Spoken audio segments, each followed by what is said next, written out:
السلام علیکم ورحمۃ اللہ وبرکاتہ۔ ہم نے اللہ تعالیٰ کے فضل سے حفظ ترجمے کا کام مکمل کر لیا ہے۔ آج ہم اپنا پہلا سبق رسولوں پر ایمان سمجھیں گے۔ اللہ تعالیٰ انسان سے بہت زیادہ محبت کرتے ہیں، 70 ماؤں سے بھی زیادہ پیار کرتے ہیں۔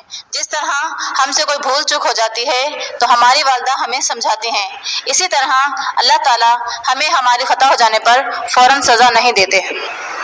اللہ تعالیٰ نے لوگوں کی رہنمائی کے لیے انبیاء کرام کو بھیجا تاکہ وہ لوگوں تک اس کے پیغام پہنچا سکیں اور لوگ اس کے مطابق زندگی گزاریں۔ رسالت کے لغوی معنی پیغام پہنچانا ہے اور رسول کے معنی ہیں پیغام پہنچانے والا۔ رسول کے لیے ایک دوسرا لفظ نبی بھی استعمال ہوتا ہے۔ نبی اس برگزیدہ بندے کو کہا جاتا ہے جس کو اللہ تعالیٰ اپنا پیغام دے کر انسانیت کی ہدایت کے لیے بھیجتا ہے۔ نبی کا لفظ نبا سے بنا ہے اور اس کے معنی ہیں خبر دینے والا۔ رسول اور نبی ان دونوں میں فرق ہے۔ رسول ہر اس شخص کو کہا جاتا ہے جو نئی شریعت لے کر آئے، نئے احکامات لے کر آئے، جبکہ نبی پچھلے رسول کی ہی شریعت کو آگے لے کر چلتے ہیں۔ اللہ تعالیٰ نے تقریباً 1,24,000 انبیاء اس دنیا میں ہماری رہنمائی کے لیے اتارے ہیں۔ اللہ تعالیٰ کے پہلے پیغمبر آدم علیہ السلام اور آخری پیغمبر حضرت محمد صلی اللہ علیہ وآلہ وسلم ہیں۔ ہمارا یہ ماننا کہ حضرت محمد صلی اللہ علیہ وسلم آخری نبی ہیں، اس کو عقیدہ ختم نبوت کہتے ہیں اور اس کے معنی بغیر کوئی شخص مسلمان ہو ہی نہیں سکتا۔ پیغمبروں کے بھیجے جانے میں حکمت۔ اب پیغمبروں کے بھیجے جانے میں اس میں کیا حکمت تھی، اب اس کو سمجھ لیتے ہیں۔ اللہ تعالیٰ نے پیغمبروں کو ہماری ہدایت کے لیے بھیجا تاکہ اگر ہم کوئی غلطی کر بیٹھیں تو ہماری کوئی رہنمائی کرے اور ہم جہنم میں جانے سے بچ جائیں۔ ایک حکمت یہ بھی تھی کہ قیامت کے دن انسان اللہ تعالیٰ کی بارگاہ میں یہ نہ کہہ سکے کہ مجھے سزا کیوں دی جا رہی ہے، مجھے تو صحیح اور غلط، حق اور باطل کا پتہ ہی نہ تھا۔ اسی لیے اللہ تعالیٰ نے پیغمبروں کو دنیا میں ہمارے لیے اتارا ہے تاکہ ہم صحیح اور غلط میں، حق اور سچ، حق اور باطل میں فرق کو سمجھ سکیں۔ رسالت کے کچھ تقاضے ہیں۔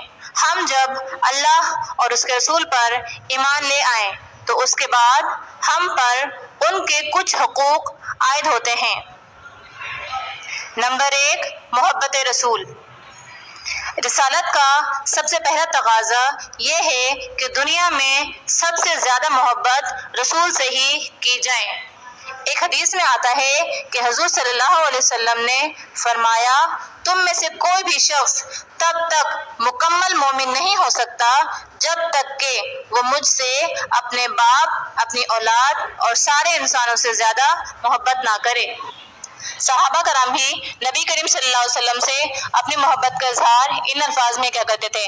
وہ جب بھی نبی کریم صلی اللہ علیہ وسلم سے مخاطب ہوا کرتے تھے تو وہ یہی کہا کرتے تھے، یا رسول اللہ صلی اللہ علیہ وسلم، آپ پر میرے ماں باپ قربان۔ رسالت کا دوسرا تقاضا تعظیم و توقیر ہے۔ سورہ فتح میں ہے، تاکہ تم لوگ اللہ پر اور پیغمبر پر ایمان لاؤ اور اس کی مدد کرو اور اس کی تعظیم کرو۔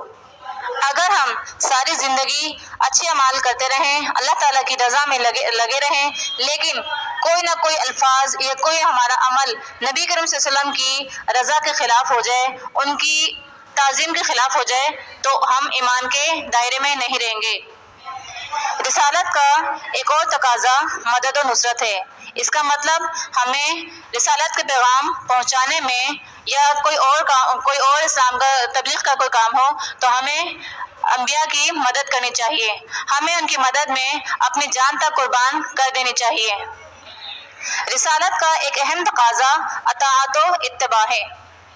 قرآن مجید کی سورہ نساء میں ہے، اور ہم نے جو پیغمبر بھیجا ہے اس لیے بھیجا ہے کہ اللہ کے فرمان کے مطابق اس کا حکم مانا جائے۔ عقیدہ، عبادت، حلال و حرام، جائز و ناجائز، پاک و ناپاک، معیشت و سیاست، عدالت و انصاف، مطلب کہ ہر شعبہ زندگی میں ان کے دیے ہوئے اصولوں پر عمل کرنے کو رسول کی اطاعت کہا جاتا ہے۔ اللہ تعالیٰ کے بعد رسول صلی اللہ علیہ وسلم کی اطاعت سب سے مقدم ہے۔ اللہ تعالیٰ رسول صلی اللہ علیہ وسلم کی اطاعت کو اللہ تعالیٰ کے نزدیک رسول کی اطاعت سب سے مقدم ہے۔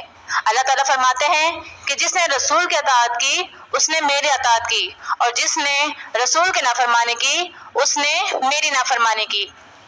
بچوں، ہمیں اس سے یہ سبق ملتا ہے کہ عقیدہ رسالت پر ایمان لانے سے ہی ہمارا ایمان مکمل ہوتا ہے۔ امید ہے کہ آپ کو یہ سبق اچھی طرح سے سمجھ آ گیا ہوگا۔ اب ہم اس کا کام اپنی اگلی ویڈیو میں کریں گے۔ اللہ حافظ۔